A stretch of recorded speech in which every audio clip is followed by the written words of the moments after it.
हमारा season number 3 है। आ जाए आ जाए। आज कितनी एपिसोड है बच्चों? Episode number 7।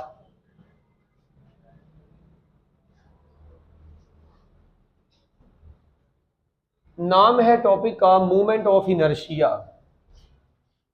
क्या नाम है टॉपिक का? Movement of inertia.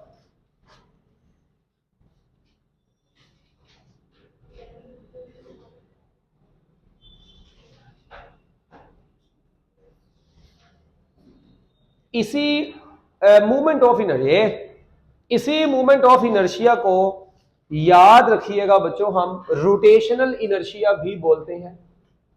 It is also known as rotational inertia.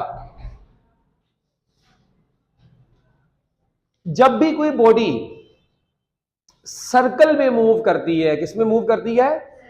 Circular path के अलोंग मूव कर रही होती है, तो उस वक्त उसके इनर्शिया को मूवमेंट ऑफ इनर्शिया बोला जाता है। एक इनर्शिया होता है लीनियर मोशन में। अगर कोई बॉडी सर्कुलर मोशन में तो उसका भी तो इनर्शिया होगा ना। इनर्शिया तो इस दुनिया की हर बॉडी का होता है। तो इसका मतलब यह हुआ कि अगर कोई बॉडी सर्कल में मूव कर रही है तो उसकी इनर्शिया को क्या बोलेंगे? Movement of inertia. तो लिखें इसकी definition, inertia of a body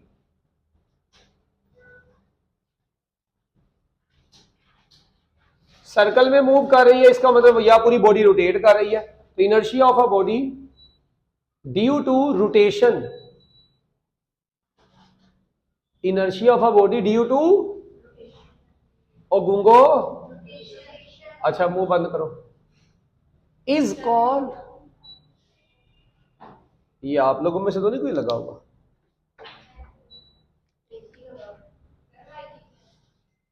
जिन तो नहीं आ गया आपकी क्लास में? लो जी, is called movement of inertia. Inertia of a body due to rotation या circular motion is called movement of inertia. It is equal to, ये किसके बराबर होता है? इट इज, अच्छा जी, इक्वल टू, ये साथ साथ लिखी जाइएगा, जहां पे ज्यादा समझने वाली बात आएगी मैं रोक लूंगा। Product of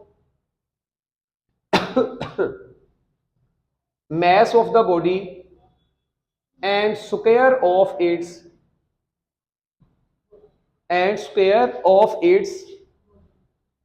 perpendicular distance from AOR। Okay बच्चों, AOR बोले तो एक्सिस ऑफ रोटेशन। आप पेपर में पूरा लिख के आएंगे, ये हक सिर्फ आपके पापा जी को है, ये AOR लिखना। अगर कोई बॉडी रोटेट कर रही हो या वो सर्कल में मूव कर रही हो तो उसकी इनर्शिया को क्या बोलते हैं? मूवमेंट नहीं, movement of inertia. It is equal to, बताओ ये किसके बराबर होता है? Product of mass of the body and square of its perpendicular distance from axis of rotation. बोलो आमीन। बच्चों, ए गूंगो, अरे गूंगो, ओके, ये बराबर होता है, इसका फॉर्मूला लिखो, it is equal to mass into perpendicular distance का स्क्वायर। ये लो, I is equal to M R square. R यहां पे परपेंडिकुलर डिस्टेंस है, अभी डायग्राम बनाऊंगा उसमें पता चल जाएगा। यहां पे स्क्वायर क्यों आया? इसकी एक डेरिवेशन है जो कि हमारी एफएससी की बुक्स में नहीं है, हम अभी इसकी डेरिवेशन नहीं पढ़ेंगे अपने इस लेवल पे, ठीक है? क्या आप लोग पीएचडी की क्लास में बैठे हुए हैं? तो अभी आप बेचारे एफएससी के लिए क्लास में बैठे हैं, ठीक है? तो इसलिए अभी हम इसकी मजीद डेरिवेशन की तरफ नहीं जाएंगे। I is equal to M R square, ये आपको याद रखना पड़ेगा। यूनिट बताएं क्या निकलेंगे इसके? मैस का यूनिट क्या होता है? किलोग्राम। और डिस्टेंस, आर डिस्टेंस है, डिस्टेंस का यूनिट क्या होता है? और डिस्टेंस का यूनिट क्या होता है? मीटर होता है। तो बोलते क्यों नहीं हो? और स्क्वायर है तो ऊपर स्क्वायर आ जाएगा, किलोग्राम मीटर स्क्वायर। अच्छा, आपको पता है मैं इसको यूं भी लिख सकता हूं, इधर इधर इधर देखो जरा, किसी को समझ लगी ये मैंने क्या खच मारी है भला? बताओ। एक बार मल्टीप्लाई और एक बार डिवाइड किया, वो डिवाइड वाला ऊपर आके माइनस का हो गया बेसिकली। अगर देखो ये कट जाएगा, दोबारा जवाब ऊपर वाला ही बचेगा। तो बच्चे कहते हैं सर फिर ये किया ही क्यों है ना? कितना अच्छा सवाल है। देखिए यूनिट्स को हम कन्वर्जन के अंदर, यूनिट्स की कन्वर्जन के अंदर हम ऐसे छोटे छोटे उल्टे स्टेप करते रहते हैं। अब एक्चुअल में इसको करने का फायदा ये हुआ बच्चों, ये जो इतनी सी चीज है किलोग्राम मीटर स्क्वायर पर स्क्वायर सेकंड, ये क्या बन जाएगा, जाउल, क्या बन जाएगा, और साथ में सेकंड का स्क्वायर आ गया, तो ये एक अदर यूनिट भी बन गया, जूल सेकंड स्क्वायर भी इसका यूनिट है। इसका मतलब इसके दो यूनिट आ गए, एक किलोग्राम मीटर स्क्वायर, इसी को हम सोल्व करके जूल सेकंड स्क्वायर भी लिख सकते हैं। तो ये एक यूनिट को अदर फॉर्म में कन्वर्ट करने के लिए हमने बस ऐसा किया। आपकी बुक में पता नहीं उसने किया होगा कि नहीं किया हुआ, देख लीजिएगा। अच्छा इसकी डायमेंशंस बताओ, डायमेंशंस का तरीका क्या बताया हुआ है मैंने, उसका 2 नंबर तरीका मैंने आपको ये बताया हुआ है बच्चों, कौन सा तरीका, 2 नंबर तरीका ये बताया कि यूनिट को देख के डायरेक्ट डायमेंशन लिख लिया करो। किलोग्राम की जगह पे एम, मीटर लेंथ है तो मीटर की जगह पे एल, मगर पावर में 2 है तो पावर में 2, और इसको स्क्वायर ब्रैकेट्स लगा देनी है। So these are the dimensions of movement of inertia. तो अभी तक मैंने आपको कितनी बातें पढ़ाई है, डेफिनेशन, फार्मूला, एसआई यूनिट्स, और उसके बाद डायमेंशंस। ओके जी, जी पुत्र आप ऐसे लिखेंगे जैसे मैं लिखवा रहा हूं, ठीक है, बड़ी मेहर की बंद रही आपकी। चलो जी भैया जी, हाँ तो ऐसा ही सिस्टम ही है, एसआई में ही एक फॉर्म से दूसरी फॉर्म में चले गए हैं, मगर ये है प्योर एसआई बेस यूनिट, ये बेस यूनिट की फॉर्म में नहीं है, बस है दोनों ही एसआई। ये देखें बेस यूनिट उसको बोलते हैं जिसमें किलोग्राम मीटर और सेकंड आ रहा हो, इसमें किलोग्राम नहीं आ रहा, इसका मतलब है ये है तो एसआई मगर एसआई बेस नहीं है, इसको बोलेंगे प्योर एसआई बेस यूनिट है, ये भी एसआई है मगर ये बेस में नहीं है बस। ओके इसके बाद बच्चों एक और से सुने, सपोज करते हैं हमारे पास एक मैस लेस रॉड है, डेट इज अ रॉड, और इस रॉड के साथ हमने एक मैस लगाया हुआ है, ठीक है, और इस मैस को मैं कैपिटल एम का नाम दे देता हूं, ठीक है, और स्मॉल एम सॉरी, ठीक है, और ये इसका पिवट है, यानी कि ये रॉड बेसिकली ये एक रॉड है, इसके साथ ना एंड पर यहां पे एक बड़े मुंह वाला मैस लगाया हुआ है हमने। अच्छा अब मुझे बताएं, मैं चाहता हूं कि यार ये रॉड को ना मैं ऐसे रोटेट करवाऊं, ये इसका एक्सिस है और मैं चाहता हूं कि ये अपने एक्सिस के गिर्द, ये देखें जिससे ये मार्कर ये इसका एक्सिस, मैं चाहता हूं ये ऐसे रोटेट करे, क्या करे। अच्छा अब मुझे बताओ, गौर से सुनना जरा, मैं इसको रोटेट, ये यहां पे सपोज करें मैस बड़ा वाला लगा हुआ है, ठीक है, अब आप समझ लें। अच्छा मैं इसको रोटेट करवाना चाहता हूं, ये देखो मैं फोर्स लगाता हूं ऐसे बाहर, रोटेट किया। अच्छा मैं फोर्स लगाता हूं अंदर को, रोटेट किया। मुझे क्या करना पड़ेगा, या तो मुझे फोर्स लगानी पड़ेगी इस रॉड के ऊपर, देखिए मैं बाहर को लगाऊंगा ये तो नहीं जा रहा, अंदर को भी लगा रहा हूं ये नहीं जा रहा, मुझे फोर्स या तो ऐसे लगानी पड़ेगी या मुझे फोर्स ऐसे लगानी पड़ेगी। देखो अगर मैं फोर्स इधर को लगा रहा हूं ऐसे ये रोटेट नहीं कर रहा, मैं बाहर को लगा रहा हूं ये रोटेट नहीं कर रहा, जरा सी फोर्स इधर को लगा रहा हूं ये रोटेट कर रहा है। इसका मतलब ये हुआ कि मेरे को जो फोर्स लगानी पड़ेगी ना वो इस लाइन के अलोंग लगानी पड़ेगी, यूं, ये मैंने जो लाइन बनाई है ना इस लाइन के अलोंग या तो फोर्स ऊपर को लगाऊं या फोर्स नीचे को लगाऊंगा तो ये बॉडी रोटेट करेगी, अदरवाइज ये रोटेट नहीं कर रही। ये तो मानते हो, मानते हो, हेलो, ओके। अब मुझे ये बताओ, सपोज करते हैं मैंने इस डायरेक्शन में लगा दी एक ब्यूटीफुल क्यूट पप्पू बंबू पटाखा शॉपर शुरली फोर्स, ये फोर्स लगाई, मुझे बताओ, हाँ चर्सी, ठीक है, मुझे बताओ बच्चों ये फोर्स के लगाने से क्या होगा, ये मैस अपने एक्सिस के, ये मैस ऐसे क्या करना शुरू कर देगा, सर्कल में ऐसे रोटेट करना शुरू कर देगा, ये मानते हो। जब ये रोटेट करेगा तो सर्कल का ये चीज क्या कहलाएगी, सर्कल का रेडियस। और मजे की बात ये है कि ये एक्सिस से लेके यहां तक का जो डिस्टेंस है, इसी डिस्टेंस को हम बोलते हैं perpendicular distance between axis of rotation and वो पॉइंट जहां पे फोर्स लगाई गई है। समझ लगी बात यहां तक, पक्की बात है। ये कौन से हैं, अच्छा अच्छा ठीक है जी, नहीं आप ये आपके तो चेक नहीं हुए थे, आपको मैंने कल चेक करके दिए नहीं थे, अच्छा चलो ठीक है, हाँ हाँ हाँ ठीक है। लो जी, ये जो डिस्टेंस है इस डिस्टेंस को हमने क्या नाम दे दिया बच्चों, आर का नाम दे दिया। इसी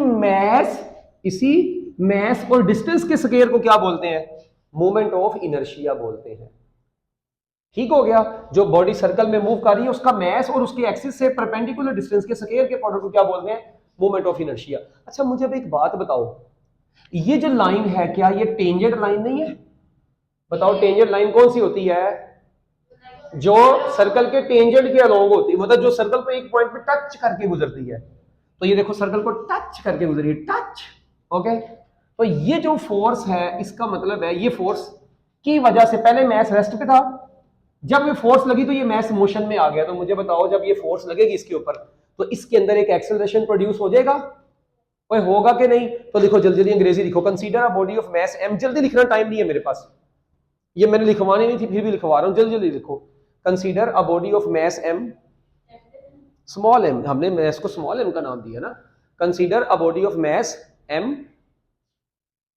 लिख लिया, is attached to one end, is attached to one end, is attached to one end of a massless rod, of a massless rod।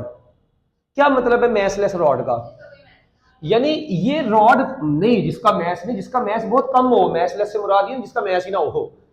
क्या हो गया, ये रॉड है मगर हल्की होनी चाहिए, ये ना हो पता लगे लोहे की हो लकड़ी की हो, क्योंकि देखिए अगर ये भारी होगी तो उसको रोटेट करवाना मुश्किल होगा ना, इसलिए हल्के मैस की हो, इसलिए मैसलेस बोला जाता है। मैसलेस रॉड लिख लिया, as shown in the figure, as shown in the figure. Okay,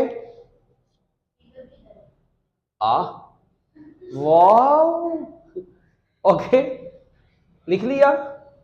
अच्छा इसके आगे बच्चों, when a force F, when a force F, when a force F acts on the mass, हाँ जी फोर्स को F का ही नाम दिया ना, when a force F acts on the mass, acts on the mass, ठीक है, M आगे लिख लो, mass M के ऊपर जब फोर्स लगी, लिख लिया। एक्सेलरेशन इज प्रोड्यूस्ड, तो इसके अंदर क्या प्रोड्यूस हो जाएगा बच्चों, एक एक्सेलरेशन प्रोड्यूस हो जाएगा, बोलो आमीन, बोलो ना। अच्छा अब मेरी एक बात को सुनो, तो वो मुझे बताएं by Newton second law of motion, आगे लिख लें by Newton second law of motion, by Newton second law of motion F is equal to क्या होता है, एम ए, एम। अच्छा मुझे एक बात बताओ, ये A is equal to r alpha, शायद कभी आपने पढ़ा हो पिछले टॉपिक में, याद है relation between linear and angular acceleration. तो अगर मैं इस A की जगह पर क्या पुट कर दूं, ला ला ला ला ला ला हे, A की जगह पे आ गया आर एल्फा। ओके, अच्छा ये जो आर एल्फा है, मेरी बात सुनो, इस F को आप पैक कर लो और शापर को डबल कर लो, आगे लिखो ड्यू टू दिस फोर्स। मुझे बताएं इस फोर्स की वजह से एक काम और हुआ है, एनीवन कैन टेल मी। देखिए एक्सेलरेशन तो प्रोड्यूस हुआ है, एक फिजिकल क्वांटिटी और प्रोड्यूस हुई है इसमें, और फोर्स तो लगी है ना, इस फोर्स की वजह से एक क्वांटिटी और प्रोड्यूस हुई है, एक्सेलरेशन तो आ गया, रेडियस तो सर्कल में पहले ही था, हाँ टॉर्क भी प्रोड्यूस हुआ है, टर्निंग इफेक्ट, आपको पता है turning effect of force is called torque, जब किसी बॉडी के ऊपर फोर्स लगे और टर्न कर जाए तो लिखिए ड्यू टू दिस फोर्स, लिख दिया, अ टर्निंग इफेक्ट, और ब्रैकेट में लिख ले टर्निंग इफेक्ट के आगे ब्रैकेट में लिख ले torque, a turning effect bracket में क्या लिख लेना, torque, is produced, is produced which is given by, which is given by, torque का फार्मूला क्या होता है, R इंटू एफ, ये कहां पे पढ़ा था आपने, 9th क्लास में पढ़ा था, R की जगह L था, मूवमेंट आर्म, टॉर्क का सिंबल ये ऐसे टॉ इसको बोलते हैं ना, ऐसे बना दें, टॉर्क का symbol R into F, R यहाँ पे मूवमेंट आर्म है, F यहाँ पे फोर्स। बताओ फोर्स की वैल्यू कितनी निकाल के आए ऊपर, जल्दी जल्दी बता लो, एम आर एल्फा, तो इनको मल्टीप्लाई करवाओ क्या बन जाएगा, एम आर स्क्वायर एल्फा, और मेरी बात सुनो मैं इसको आई एल्फा लिख सकता हूं, जल्दी बोलना जल्दी, क्यों भला, क्योंकि देखें इस एम आर स्क्वायर की जगह पे मैंने दोबारा से क्या लिख दिया, आई, तो मैं एक फार्मूला ये बन गया है, मोमेंट ऑफ इनर्शिया, ये देखो पुत्र यही बता के आया हूं यहाँ पे। तो इस एम आर स्क्वायर की जगह पे हमने आई लिख दिया, टॉर्क इज इक्वल टू क्या बन गया, आई अल्फा। अब मैं बताऊं ये चीज क्या है भला, ये फार्मूला, इधर सुनना मेरी बात। अच्छा, एस डिस्प्लेसमेंट की angular form, angular displacement, velocity की angular form, angular velocity, acceleration की एंगुलर फॉर्म अल्फा, अल्फा थी। तो इसी तरह मैस की angular form movement of inertia होती है। मैस की एंगुलर फॉर्म क्या होती है, फोर्स की एंगुलर फॉर्म टॉर्क होती है। ये जनरल चीजें, ये तो आपको पता होनी चाहिए। अब देखो एस को थीटा नहीं बोल के आए थे, वी को ओमेगा एंगुलर फॉर्म में, ए को अल्फा, ये लीनियर फॉर्म में, ये एंगुलर फॉर्म में। तो जरा मेरी बात सुनो, मैं इस टॉर्क की जगह पे, इधर सुनो सुनो, एफ लिखूं, आई की जगह पे एम लिखूं, अल्फा की जगह पे ए लिखूं, तो देखो ये F is equal to M a नहीं बन गया। मगर ये फॉर्मूला था लीनियर मोशन में, किस मोशन में, जबकि ये वाला फॉर्मूला कौन सी मोशन में आया है, एंगुलर मोशन में। इसका मतलब न्यूटन का सेकंड लॉ जो है वो एंगुलर मोशन में torque is equal to I alpha बन जाता है। जो आप लीनियर मोशन में आज तक पढ़ के आए थे ना, F is equal to M a, वो अब एंगुलर मोशन में क्या बन जाया करेगा, बोलो, लीनियर। ये लिखे ना आप, वो मैं साइड पे लिख दूंगा, दोबारा एंड पे बता देना मुझे। फोर्स, तो फोर्स की एंगुलर फॉर्म टॉर्क, मास की angular form moment of inertia, acceleration की एंगुलर फॉर्म अल्फा। ओके, इसलिए हमने ये, और ये याद रखिएगा, इसको बोलते हैं, ये फार्मूले को बोलते हैं, this formula is rotational analogous of second law. Rotational analogous का मतलब होता है मिलती जुलती शक्ल रोटेशनल मोशन में, यानी न्यूटन के सेकंड लॉ की रोटेशनल मोशन की जो मिलती जुलती शक्ल है वो torque is equal to I alpha है। Rotational analogous of F is equal to M A, rotational analogous, मैं इधर लिख देता हूं वर्ड, रोटेशनल एनालोगस। ओहो, ठीक हो गया, चुप। अच्छा जी, इसके बाद बच्चों आखिर पे हेडिंग बनाए, तो torque acting on rigid body, for rigid body, बस आप लिख लें फॉर रिजिड बॉडी। ये मैं मिटा दूं, उधर जल्दी लिखो ना, जल्दी लिखो, इतना टाइम नहीं है। For rigid body, for rigid body. अच्छा, बस फॉर रिजिड बॉडी लिख लो, या अगर ज्यादा अच्छा लिखना चाहते हैं तो लिख ले torque acting on rigid body. इसमें क्या नजर नहीं आ रहा, पी के हो गया। अच्छा, तब का आपने यही नहीं लिखा अभी तक, मैं ना छितर ला लेना है, हद हो गई है।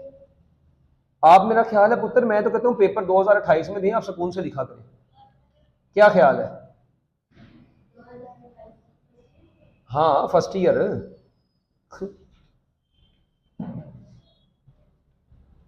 सही नहीं है,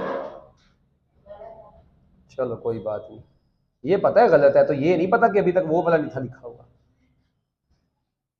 है, बड़ी छेती याद है, गलत है। अच्छा ये देखो,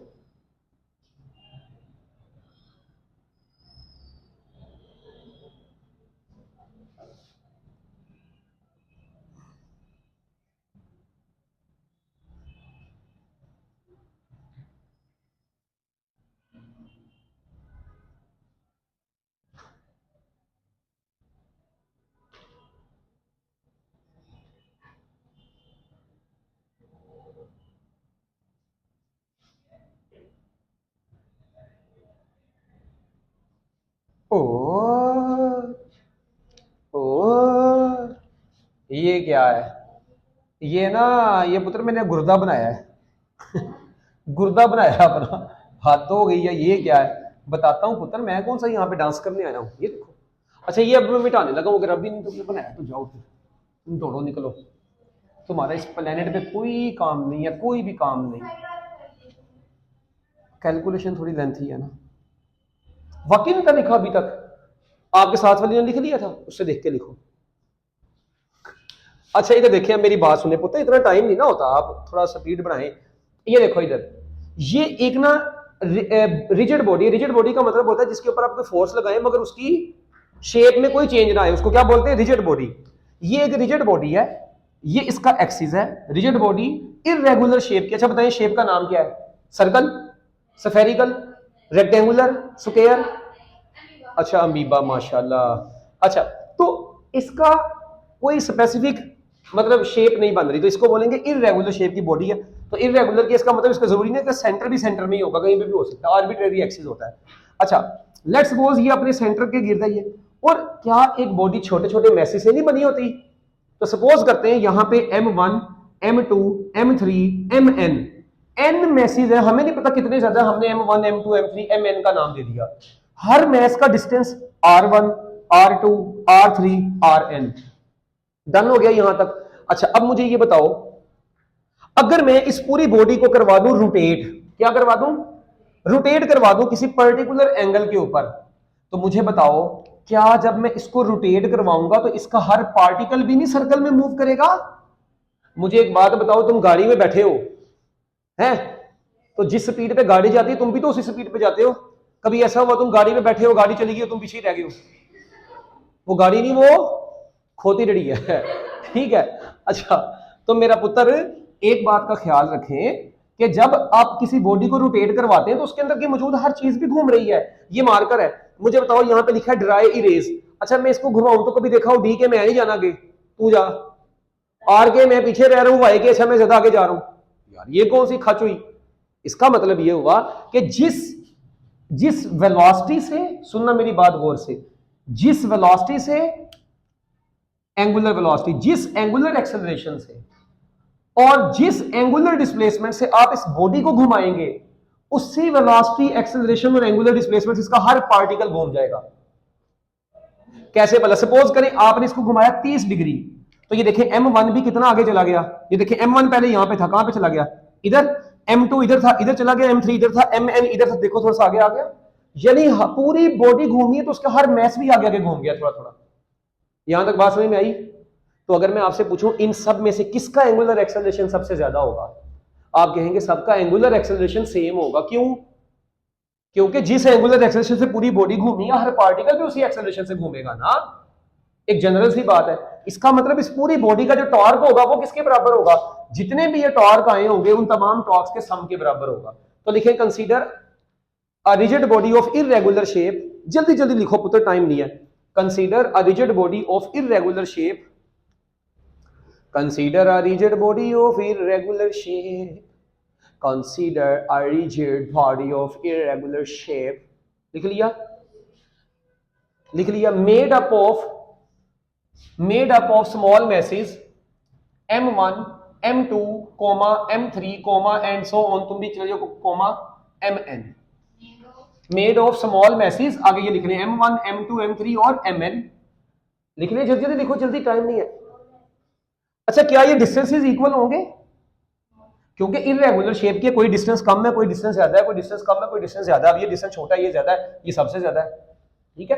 क्या लिखा है? Consider a rigid body of irregular shape made up of small masses, आगे लिख दिया at distances R1 R2 R3 and so on, कहां तक? Rn,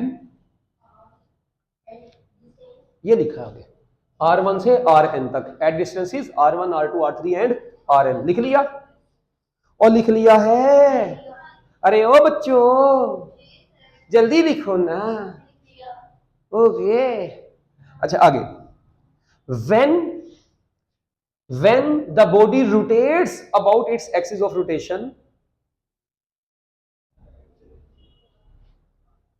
when the body rotates about its axis of rotation, each particle of the body also rotates, each particle of the body also rotates, each particle of the body will also rotates with same angular velocity and angular acceleration and angular displacement। बस आपको ये लिख लें, with same angular acceleration, क्योंकि हमारे पास अभी angular acceleration use होना है, with same angular acceleration and आगे ये लिख लेना है बस, total torque is equal to torque 1 जमा टॉर्क 2 जमा टॉर्क 3, और ये कहां तक जाएगा? टॉर्क n तक, आगे ये लिख लेना है। कोई बच्चा मुझे बता दे ये मैं क्या कर रहा हूं? कौन सा भला, कहां पे पढ़ा था? ये देखिए, अभी टॉर्क का एक फार्मूला पढ़ा था हमने पीछे, mr² अल्फा।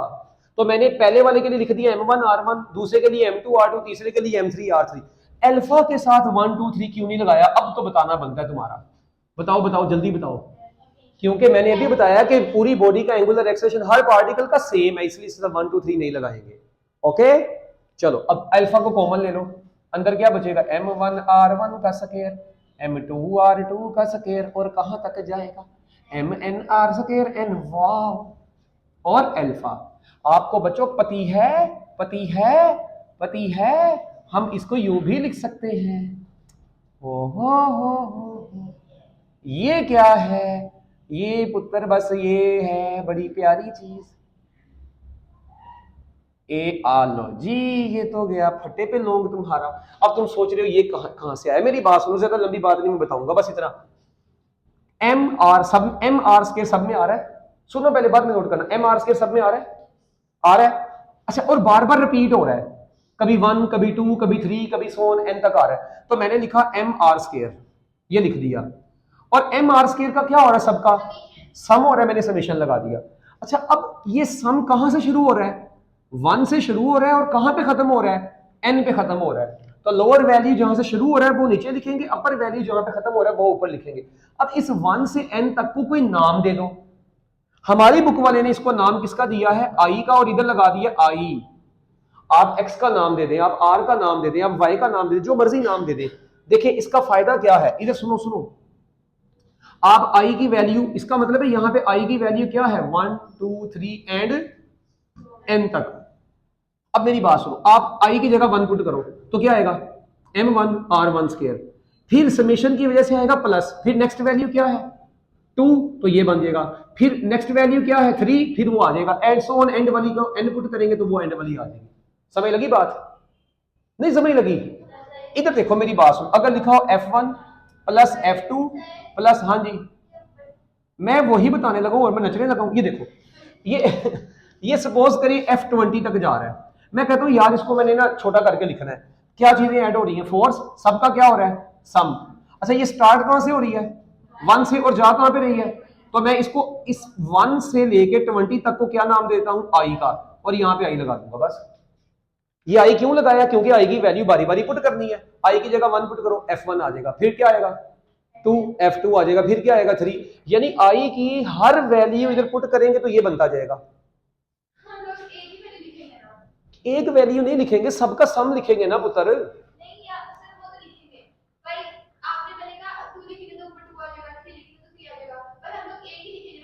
नहीं, जितने आपके पास, सपोज करें आपने किसी बॉडी के अंदर 20 पीसेस किए हुए हैं तो आप 20 तक लिखेंगे।